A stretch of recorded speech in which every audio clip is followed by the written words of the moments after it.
नमस्कार। विज्ञान प्रभा के सभी दर्शकों का हार्दिक अभिनंदन और स्वागत है।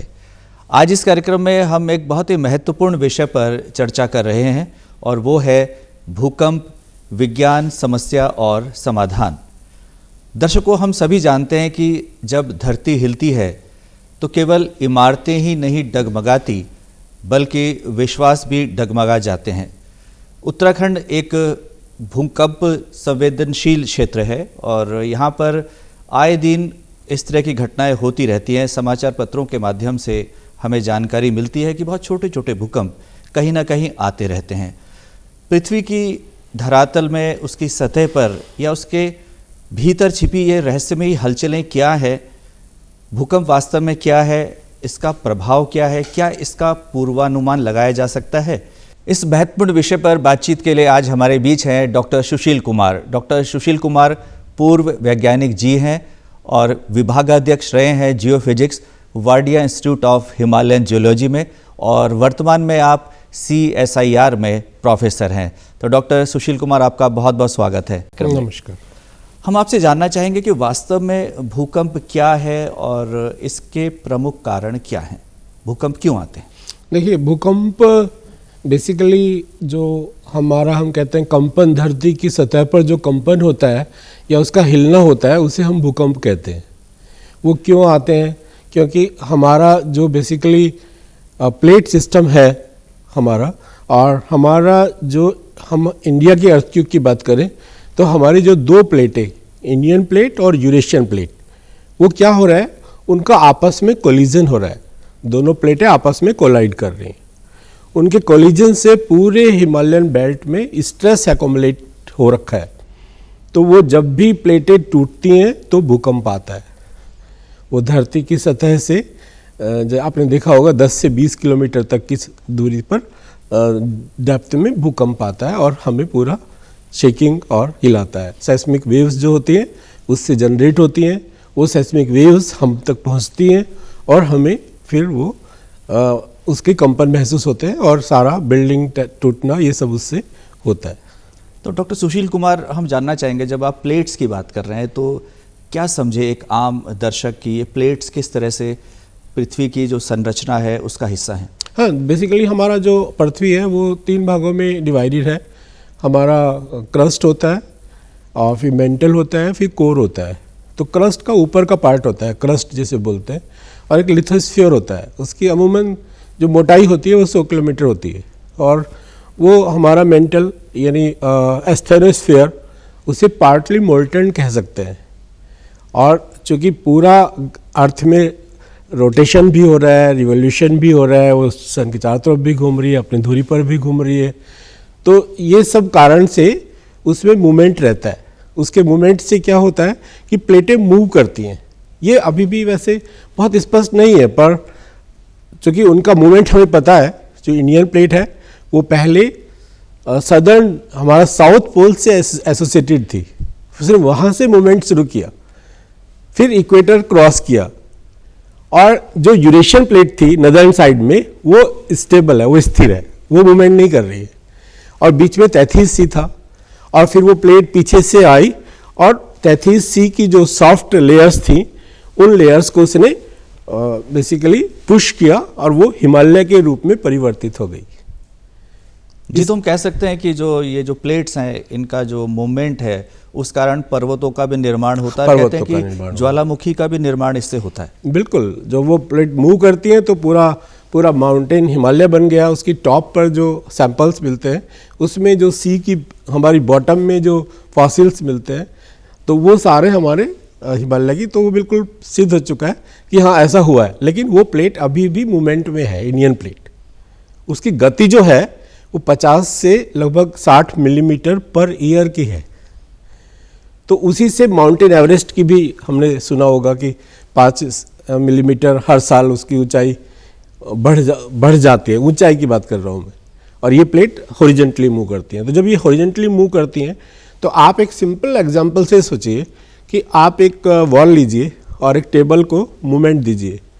आप उसे उस साइड को स्टेबल कर दीजिए और इधर से आप बहुत कम, इनको 5 मिलीमीटर, जब मैं तो 50 मिलीमीटर कह रहा हूँ, 50 मिलीमीटर का मोमेंट दीजिए तो क्या होगा, पूरी जो आपने टेबल रखा है उसमें स्ट्रेस एक्युमुलेट हो जाएगा।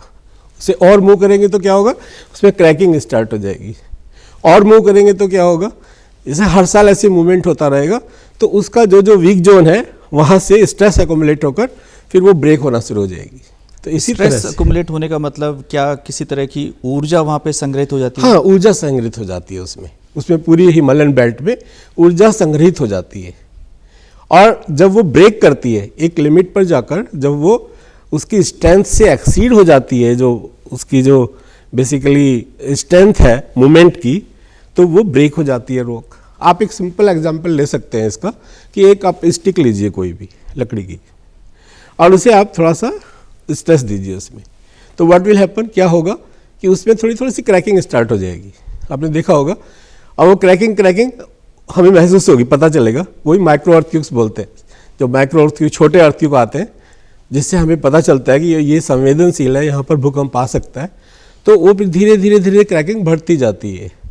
और चूँकि अर्थ में मूवमेंट कंटिन्यूस है 52 55 मिलीमीटर या 60 मिलीमीटर पर ईयर की दर से, तो वो ऐसा तो नहीं कि वो ब्रेकिंग रुकेगी नहीं, वो रुकेगी और जब फिर थोड़ी देर बाद में वो झंझनाहट जैसे कंपन जो होते हैं, आपके हाथों में पूरा कंपन आएगा और वो ब्रेक हो जाएगी। तो इसी तरह से प्लेटें ब्रेक होती हैं और भूकंप आते हैं। आपने भूकंप संवेदनशीलता की बात करी, तो आमतौर पर कहा जाता है कि भारत इस दृष्टि से संवेदनशील है और ख़ास तौर से उत्तराखंड को हम ज़्यादा संवेदनशील मानते हैं, हिमालय को संवेदनशील माना जाता है।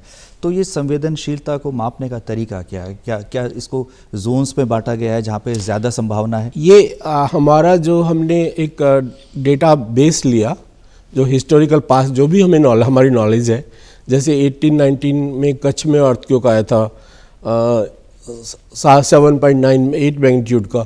तो इस तरह के जो भूकंप हैं उन सब की हम हिस्ट्री लेते हैं और फिर जो हमारी थ्रस्ट जनरेटेड है, जो फॉल्ट जनरेट हो गए, जब पूरा इंडियन प्लेट मूव कर रही है तो उसने बड़े बड़े फॉल्ट बना दिए हैं जो हमारा नॉर्थ ईस्ट से नॉर्थ वेस्ट तक 2400 किलोमीटर तक जाते हैं। जो हमारा फ्रंटल में हिमालयन फ्रंटल थ्रस्ट है, जो मोहन जहाँ से चढ़ते हैं हम वहाँ पर पास होती है। मेन बाउंड्री थ्रस्ट हमारा सेंसाई आश्रम आपने देखा होगा देहरादून में जी, वहाँ से पास होती है मेन बाउंड्री थ्रस्ट। आपने देखा होगा कि मेन बाउंड्री थ्रस्ट के पास में वहाँ पर लोगों ने सेंसाई आश्रम के पास में इतनी मोटी मोटी दीवारें बना रखी हैं, उन्हें समझ में नहीं आता क्यों ब्रेक हो जाती है, हमारी बाउंड्री क्यों टूट जाती है यहाँ पर। तो वहाँ से मेन बाउंड्री थ्रस्ट पास होती है। फिर मेन सेंट्रल थ्रस्ट पास होती है, जो उत्तरकाशी और इधर जोशीमठ ले लें तो वहाँ से पास होती है ये। तो जोशीमठ में भी जो मूवमेंट है, जो पूरा शहर डूब नीचे की तरफ जा रहा है, वो उसी का कारण है, वो भी एक वन ऑफ द कारण है जी। और तो फिर हम जोन्स की बात कर रहे थे, तो ये कहा जाता है ये अलग अलग जोन्स में डिवाइडेड हो गया जी पूरा। और फिर हमने इन सब के अर्थक्वेक जो पास्ट में आए हैं, वहाँ पर जितने हमारा ब्रेकिंग हुई है उसकी, उन सबको हमने डेटा उठाकर फिर सेस्मिक जोन्स में डिवाइड किया। जैसे देहरादून जो है सेस्मिक जोन 4 में आता है, तो मैक्सिमम जोन जो है वो 5 है, सेस्मिक जोन 5। सेस्मिक जोन 5 में जो हमारा उत्तरकाशी जोशीमठ के ऊपर जितने भी नॉर्थ साइड में जितने भी सिटी हैं, जैसे आप कोई भी सिटी ले लें तो वो सब जोन 5 में आते हैं और हम तो जोन 4 में आते हैं देहरादून में। जोन 5 जो है उसे हम ज़्यादा संवेदनशील माने, उसे ज़्यादा संवेदनशील मानते हैं जी। उसमें भूकंप आने की संभावना बहुत ज़्यादा है। आपने कहा कि उसकी तीव्रता हम नापते हैं, इसका मैग्नीट्यूड की बात आपने की, तो भूकंप को मापने का जो तरीका है वो क्या है और उसका पैमाना क्या है? हम रिक्टर स्केल की बात करते हैं। हम रिक्टर स्केल की बात करते हैं, तो हम उसकी जो रेटिंग करते हैं वो एनर्जी रिलीज से करते हैं, कितनी ऊर्जा उसमें उत्सर्जित हुई, बिल्कुल फिक्स है, उसमें कोई चेंज नहीं होता। जैसे हम और वो लोगैरिथमिक होता है ये स्केल, यानी हम कहें ये इसका कोई अपर लिमिट भी नहीं होती, पर मैक्सिमम जो है वो 9.3 वहाँ पर भी भूकंप आए हैं। इस भूकंप के भी लोगैरिथमिक होता है ये, और उसका जो स्केल है वो 1 से 2 में 10 टाइम्स फोल्ड होता है। यानी यदि हम कहें अर्थक्वेक 5 मैग्नीट्यूड का अर्थक्वेक आया, यानी हम rating of earthquake in terms of energy release कि 5, और यदि हम कहें 6 मैग्नीट्यूड का अर्थक्वेक आया तो उसका जो अफेक्ट होगा, जो ऊर्जा उत्सर्जित होगी वो उससे 10 गुना होगी। 4 में 5 के बीच में 10 गुना ज़्यादा ऊर्जा उत्सर्जित होगी। तो ये हमारा नापने का तरीका। जैसे हम दूध नापते हैं, 1 लीटर हमने दूध लिया और उसे मेजर किया, बिल्कुल फिक्स है उसका, क्योंकि 1 लीटर ही होगा। तो ये एनर्जी रिलीज भी फिक्स होता है। जैसे अमेरिका में बोले कि उत्तरकाशी में 6.5 मैग्नीट्यूड का अर्थक्वेक है, तो वो 6 परिमाण है वो एक तरह से। और जो आपने इंटेंसिटी की बात की, वो हमारा बेसिकली गुणात्मक है, वो क्वालिटेटिव है। उसका जो है वो ऑब्जर्वेशंस के बेस पर है, मरकाली स्केल से इसे नापते हैं और रोमन कैरेक्टर में 1 से 12 तक जाता है ये। जी, तो डॉक्टर सुशील कुमार, जब हम इसके बारे में जानना चाहते हैं कहाँ भूकंप आया, तो इसके लिए कौन सी लैब है और कौन सी प्रमाणिक लैब है जिसकी जानकारी को हम बहुत ऑथेंटिक माने, प्रामाणिक माने? आमतौर पर जब अमेरिका से कोई सूचना आती है तो उस पर हम ज़्यादा विश्वास करते हैं। नहीं, ऐसा नहीं। अभी तो हमारा जो इंडियन मेट्रोलॉजिकल डिपार्टमेंट IMD, अब NSC उसे देख रहा है, बेसिकली उसका पार्ट ऑफ IMD है वो। तो उन्होंने जो पूरे हमारे हिमालय में सेस्मिक ऑब्जर्वेटरी लगा रखी है और उन्होंने कोऑर्डिनेशन भी कर रखा है, जैसे वारियर इंस्टीट्यूट, IIT रुड़की, इन सब से कोऑर्डिनेशन, इनकी भी अपनी ऑब्जर्वेटरी है। वारियर इंस्टीट्यूट की अपने आप में 100 से ज़्यादा भूकंप वेधशालाएँ हैं, जिसमें 97 तो मैंने इंस्टॉल की हैं पूरे हिमालय में। कश्मीर तक ऑब्जर्वेटरी इंस्टॉल की हैं, ब्रॉडबैंड सेस्मोग्राफ्स। तो वो सेस्मोग्राफ काम कैसे करते हैं?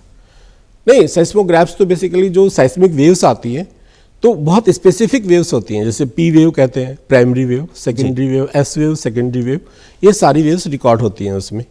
और फिर उनका रीडिंग होता है और उनका रीडिंग के बेस पर हम लोग उसे कैलकुलेट करते हैं कि यदि हमारे 3 से ज़्यादा साइस्मिक स्टेशंस पर वो रिकॉर्ड हुआ है तो हम उसकी लोकेशन का मतलब कहते हैं उसका एपिसेंटर और फोकस का पता लगाते हैं। एपिसेंटर जो होता है, फोकस से, यदि हम सेंटर से फोकस को मिलाते हुए अर्थ के ऊपर जो पॉइंट लगाते हैं उसे हम एपिसेंटर बोलते हैं, और फोकस बोलते हैं डेप्थ में जितनी दूरी से वो भूकंप आ रहा है।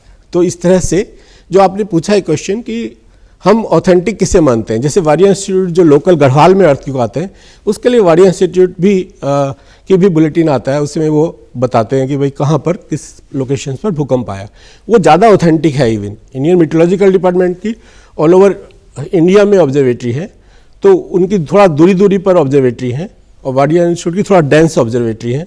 तो वो जो लोकेशंस का प्रिसीजन होता है वो वारियर इंस्टीट्यूट की ऑब्जर्वेटरी का ज़्यादा होता है। पर IMD को हम ऑथेंटिक मानते हैं, क्योंकि वो कोई भी अर्थक्वेक यदि कहीं पर भी आ रहा है, गुजरात में आ रहा है, आसाम में आ रहा है, बंगाल में आ रहा है, सबकी लोकेशंस वो एक उन्होंने साइट बना रखी है, उस पर आप देख सकते हैं उसे। जी, डॉक्टर सुशील कुमार, आमतौर पर जब हम समाचार पढ़ते हैं या सुनते हैं तो उसमें बताया जाता है कि इतनी गहराई में है, जैसे आपने कहा कि फोकस और एपिसेंटर।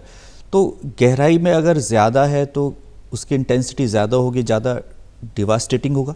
नहीं, ये एक्चुअली में डिपेंड करता है, दो चीज़ों पर डिपेंड करता है। यदि उसकी डेप्थ ज़्यादा है तो उसका कोण ज़्यादा बड़ा बनेगा, यानी अफेक्ट ज़्यादा दूरी तक आएगा उसका। जी, इंटेंसिटी में नॉट बी सो इंटेंस, तीव्रता इतनी ज़्यादा नहीं हो उसकी, पर वो ज़्यादा दूरी तक अफेक्ट करेगा। उसकी जो कंपन है वो बहुत ज़्यादा दूरी तक जाएंगे। शैलो होता है, वो एक छोटा लोकल एरिया में पूरी शेकिंग करेगा वहाँ पर। वो मैग्नीट्यूड पर भी डिपेंड करता है और उसकी लोकेशन पर भी डिपेंड करता है। यदि सिटी के बीचों बीच आ गया अर्थक्वेक तो सडनली वो सिटी को पूरा नुकसान करेगा। जी, पर रिमोट जंगल में आया तो उसका इतना अफेक्ट नहीं होगा, शेकिंग होगी, एस्टिमेट को पता चलेगा। जी, आमतौर पर जब हम उत्तराखंड के भूकंपीय इतिहास को देखते हैं तो हम देखते हैं कि 1803 में एक बड़ा भूकंप आया जिसने पूरे गढ़वाल और कुमाऊं को प्रभावित किया। उसके बाद 1991 का जो भूकंप था उत्तरकाशी का, वो भी काफ़ी क्षति पहुंचाने वाला था। उसके बाद 1999 में हमने जब चमोली में भूकंप देखा। 2015 की बात जब हम करते हैं तो नेपाल में भूकंप आया और उसका प्रभाव उत्तराखंड में भी पड़ा, और हाल ही में जो घटनाएं हुई हैं जोशीमठ में, तो क्या उसको भूकंप से जोड़ के देखा जाए या वह भूगर्भीय कुछ हलचलें हैं या उसको भूस्खलन कहा जाए या कुछ और? जोशीमठ में मैं कहूँगा कि जोशीमठ में कई है। एक तो वो वहाँ पर जोशीमठ में मोरेन का स्टोरेज है। मोरेन क्या होता है कि जब यहाँ पर पहले पूरा आइस था तो वो फिर आइस नीचे की तरफ से वो आइस ग्लेशियर मटेरियल जो होता है, ग्लेशियर अपने साथ मटेरियल भी लाता है, तो उसे मोरेन बोलते हैं। तो वो पूरा मोरेन से बना हुआ है जोशीमठ में। और एक उसकी उसमें ढलान है, लगभग 30 डिग्री का ढलान होगा। वो सारे जो घर बने हुए हैं वहाँ पर उस पर बने हुए हैं, और उसके नीचे से मैंने अभी बताया कि मेन सेंट्रल थ्रस्ट भी पास होती है। और वहाँ पर जो होटल है बड़े बड़े, उन्होंने जाकर 30 डिग्री डिप पर ऊपर जाकर पूरा आयरन कंक्रीट वगैरह वो ले गए और वहाँ पर उन्होंने हाउसेज या होटल्स कंस्ट्रक्ट किए, वो भी बड़े बड़े मंजिल वाले। तो इतना लोड आप ऊपर ले जाएंगे और फिर सीवरेज जो उन्होंने बनाया, चूँकि उसमें मूवमेंट है, 30 डिग्री पर है और वहाँ पर नीचे से फॉल्ट भी पास हो रहे हैं, तो उसमें क्या हो गया कि मूवमेंट है। तो आपके जो इवन जो आपका जो सिस्टम जहाँ वाटर जाता है नीचे होटलों से, जो भी नीचे वाटर जा रहा है, तो सीवरेज वगैरह जो आपने बनाए सब ब्रेक हो जाते हैं, वहाँ पर एक भी सीवरेज सॉलिड नहीं होगा तो उनसे वाटर रिश्ता रहता है, वो और फैसिलिटेट करता है उसके मूवमेंट को। वही कारण है बेसिकली जोशीमठ में कि वहाँ पर ज़्यादातर भूकंप हो रहे हैं। तो आमतौर पर हम ये भी जानना चाहते हैं आपसे कि लोग कह रहे हैं कि एक बड़ा अर्थक्वेक संभावित होता है प्रत्येक 100 वर्षों में, तो क्या ये बात सच है? नहीं, ये तो बिल्कुल सच नहीं, क्योंकि ये जापानीज ने जो स्टडी की तो उन्होंने देखा कि इसके अलावा भी भूकंप आते हैं। मतलब आप ये साइकिल नहीं मान सकते कि 100 साल में आएगा ही भूकंप। जैसे आपने अभी बताया कि 91 में आया, 99 में आया और उससे पहले 1803 में आया। तो ये जो भूकंप आया इनका कोई साइकिल नहीं है ऐसे, तो वो जापानीज की स्टडी से भी नहीं मानते हैं कि साइकिल है उसका, और हमारे साइंटिस्ट भी नहीं मानते हैं कि तो इसका पूर्वानुमान संभव नहीं है। पूर्वानुमान तो ये एक्चुअली में ये तो बहुत बड़ा क्वेश्चन हो गया कि पूर्वानुमान तो एक्चुअली में क्या होता है कि हमारी जो क्रस्ट है ना, जिसे हम लिथोस्फीयर भी कहें, तो वो हेट्रोजीनियस है। हेट्रोजीनियस का मतलब होता है कि उसकी जो प्रकृति है वो हम लोग एक्स में जाएं डायरेक्शन में, वाई डायरेक्शन में जाएं तो चेंज होती है उसकी प्रकृति से, मतलब है उसकी डेंसिटी कीप ऑन चेंजिंग। तो हेट्रोजीनियस बोलते हैं उसे मास को, कि वो एक तरह से एक सॉलिड नहीं, जैसे आप कहें कोई आइस का टुकड़ा है तो वो हेट्रोजीनियस नहीं, होमोजीनियस है, पर वो हेट्रोजीनियस है। हेट्रोजीनियस का क्या मतलब होता है, इससे क्या फ़र्क पड़ेगा? इससे फ़र्क ये पड़ेगा कि हम लोग प्रिडिक्शन के लिए जो हम लोग मेथड यूज़ करते हैं, तो उसके लिए हमें एक किस समय आएगा, किस लोकेशन पर आएगा, और चूंकि अर्थ का मूवमेंट भी पूरी तरह से वो ब्लॉक में डिवाइडेड है इंडियन प्लेट, ऐसा नहीं कि पूरी तरह से कोई ब्लॉक है और मूव कर रहा है और हम उसकी गति ले लेंगे। डिफरेंट सेगमेंट्स में डिवाइडेड है और हर सेगमेंट्स अपने आप में अलग मूवमेंट रखता है। तो जीपीएस से पता चला है, तो हमारा सारा मूवमेंट ही अलग है। तो हम यदि ये कहें जैसे हम एक स्टिक को कह रहे हैं, तो उसमें उसकी हमें वो भी पता है, उसकी डेंसिटी कितनी है, स्ट्रेंथ कितनी है, और हमारा अपना मूवमेंट भी पता है हमें, तो हम कह सकते हैं कि ओके मेरे इतने मूवमेंट पर ये ब्रेक हो जाएगी। पर अर्थ में ऐसा नहीं हो पा रहा है, इसलिए हम उसकी प्रेडिक्शन नहीं कर सकते अर्थ भूकंप की। क्या भूकंप आने से पहले कुछ संकेत मिलते हैं? संकेत, हाँ, संकेत के लिए वाडिया इंस्टीट्यूट ने एक गुत्तू में एक सेस्मिक ऑब्जर्वेटरी लगा रखी है, उसमें 12 पैरामीटर, ग्रेविटी, मैग्नेटिक, इलेक्ट्रिक और रेडॉन और वाटर फ्लक्चुएशन। क्योंकि जब हमारा कहीं भूकंप आता है तो उसमें क्या होता है कि जब स्ट्रेस एक्युमुलेट होता है तो कुछ वेल में पानी बढ़ जाता है। कभी कभी गाँव वाले कहते हैं अरे इस कुएं में पानी बढ़ गया, और कहीं कुछ कहते हैं अरे ये सूख गया कुआं। तो बेसिकली बहुत बड़ा संकेत है। तो इस तरह के संकेत मिलते हैं हमें। क्या जानवरों का एबनॉर्मल बिहेवियर, व्यवहार भी इसका संकेतक है? इस पर बहुत ही डीप स्टडी की, मैंने एक आर्टिकल भी लिखा हुआ है इसके ऊपर, और मेरे पोस्टर को वाडिया इंस्टीट्यूट में ग्रीन उस पर एक कॉन्फ्रेंस हुई थी ग्रीन रिवोल्यूशन पर, तो उसमें उससे फर्स्ट प्राइज मिला था इवन मेरे पोस्टर को। तो उसमें मैंने यही स्टडी कंपाइल की थी कि क्या जानवरों पर भी हाँ इसका देखा गया है। लेकिन क्या हो रहा है, चाइना में, हमारे यहाँ भी कुछ ऐसे बन गए हैं सेंटर जो कंटिन्यूस वॉच रखते हैं, जैसे फिश का बिहेवियर, बर्ड का बिहेवियर है ना, और डॉग का बिहेवियर, और हमारे एनिमल्स हैं। वही इवन आपके उत्तरकाशी अर्थक्वेक में ही एक लेडी ने देखा कि जब अर्थक्वेक आने वाला था तो वो उसका बाड़ा थोड़ी सी दूर पर था, 100 मीटर दूरी पर होगा। तो रात में जब भूकंप आने से कुछ पहले इतनी तेज वो साउंड कर रही थी और अपना जो चिल्ला रही थी, तो लेडी को से रहा नहीं गया, वो जाकर जैसे बाड़े के पास पहुंची तभी अर्थक्वेक आ गया। मतलब दैट एनिमल वाज ऑब्जर्विंग कुछ होने वाला है जी। लेकिन हो क्या रहा है कि अभी उसका चल रहा है, स्टडी चल रहा है, खाली उसके बेस पर नहीं, पर वो वन ऑफ द पैरामीटर हो सकता है हमारा एडम, जैसे रेडॉन गैस निकलती है तो वो भी एक प्रिकर्सर है जी। वैसे हमारे देश में इसको लेकर बहुत भ्रांतियां हैं, तो वो क्या भ्रांतियां और वैज्ञानिक तथ्य क्या हैं? नहीं, हमारे यहाँ बेसिकली भ्रांतियाँ भूकंप को लेकर अभी तो काफ़ी कुछ क्लियर हो गया है, क्योंकि काफ़ी सोसाइटी, हमारे उत्तराखंड में disaster management department doctor Rautela इस पर बहुत काम कर रहे हैं, और मैं भी डिसास्टर मैनेजमेंट का मेंबर रहा हूँ बहुत समय। तो उसमें हम लोगों ने क्या किया है कि लोगों को ये बताने के लिए कि भाई ऐसा मतलब बिल्कुल नहीं, ये सब जो है अंदर हलचल के कारण रॉक टूटती है, उसी कारण आता है। तो नहीं, हमारा तो पहले तो मैथोलॉजी में तो ये मानते थे कि कोई सींग हिलाती है, कोई बैल तो अर्थ हिलती है, तो ये भूकंप आते हैं। तो इस तरह के मिथ अब थोड़ा सा कम होते जा रहे हैं, लोगों को समझ में आ रहा है कि हाँ ये सब साइंटिफिक है। और इस पर हमारा अर्ली वार्निंग सिस्टम पर बहुत काम चल रहा है इस समय, क्योंकि एआई आ गया है अभी, आर्टिफिशियल इंटेलिजेंस। तो उसमें अभी डेटा सेट कलेक्ट कर रहे हैं। जब ह्यूज डेटा सेट हमारा हो जाएगा तो certainly we will be able to predict earthquakes, क्योंकि एआई क्या करता है कि सारे डेटा को वो, और जो प्लेट मूव कर रही हैं उनका यदि डाटा हमें बहुत कंटिन्यूस डेटा मिल जाएगा जीपीएस से और दूसरे मेथड से, तो प्लेट का मूवमेंट जो मेजर करते हैं, तो उससे हमारा मशीन लर्निंग ये सारे मिलकर बेसिकली एक मॉडल बना सकते हैं और कह सकते हैं कि अर्ली वार्निंग के लिए तो काम कर ही रहे हैं इस समय।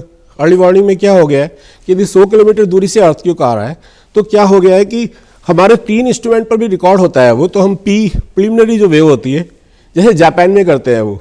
जापान में क्यों, आपने कभी सुना है जापान में कि उनकी बुलेट ट्रेन पलट गई? 500 किलोमीटर, 400 से 500 किलोमीटर भी रन करती है वो। बहुत मतलब उनकी स्पीड काफ़ी होती है, 200, 250, 100, 300, ये तो कॉमन स्पीड रहती है उनकी। लेकिन वहाँ आपने कभी नहीं सुना होगा टॉपल कर गई ट्रेन। तो उन्होंने ऐसे ही कर रखा है कि इनिशियली 3P फेजेस लेकर उसकी लोकेशन निकाल लेते हैं और साइज़ क्या आ रहा है मैग्नीट्यूड का, और जो ट्रेन जा रही है उसमें ऑटोमेटिक सिग्नल जाता है, वो क्लोज हो जाती है। इसी तरह से हम देखते हैं कि जब भूकंप आता है तो लाइट चली जाती है, या सुनामी की सूचना हमें पहले मिल जाती है। हाँ, हमारे यहाँ अभी ये इस पर काम चल रहा है। हमारे यहाँ वो इम्प्लीमेंटेशन नहीं हुआ है अभी कि हम लोग उससे, जैसे हमारा जो इम्पोर्टेंट आर्टिकल्स है वो अपने आप क्लोज हो जाएंगे हमारे यहाँ। लेकिन अभी जो अडॉप्ट किया है उत्तराखंड ने IIT रुड़की के साथ मिलकर एक सिस्टम, उसमें तो उसमें यही अर्ली वार्निंग सिस्टम का है वो। तो उसमें यदि अर्थक्वेक का मैग्नीट्यूड एक साइज से ज़्यादा होता है, जैसे 6 से ज़्यादा है सपोज, और वो 100 किलोमीटर की दूरी पर है, तो P और S को आने में जितना समय लगता है तो कुछ सेकंड या कुछ मिनट पहले उसे बता पाएंगे कि ओके वहाँ अर्थक्वेक आ गया, आने के बाद। लेकिन अभी वो सिस्टम में अभी नहीं आए सब लोग। उसमें मैंने कहा था आर्टिफिशियल इंटेलिजेंस और मशीन लर्निंग के ऊपर बहुत सारा काम चल रहा है, और जिस दिन ये सक्सेसफुल हो गया तो सर्टेनली हम लोग भी इस स्थिति में होंगे कि लोकेशन और मैग्नीट्यूड किस मैग्नीट्यूड का आएगा वो बता पाने की स्थिति में सर्टेनली हम लोग आएंगे। सभी लोग लगे हुए हैं, पूरा वर्ल्ड लगा हुआ है इवन उसमें। तो डॉक्टर सुशील कुमार, हम सभी जानते हैं कि भूकंप काफ़ी जान माल की हानि करता है और नुकसान हमने झेले हैं। आमतौर पर ये देखा जाता है कि बाद में हम जागरूक होते हैं और पहले जागरूक नहीं होते।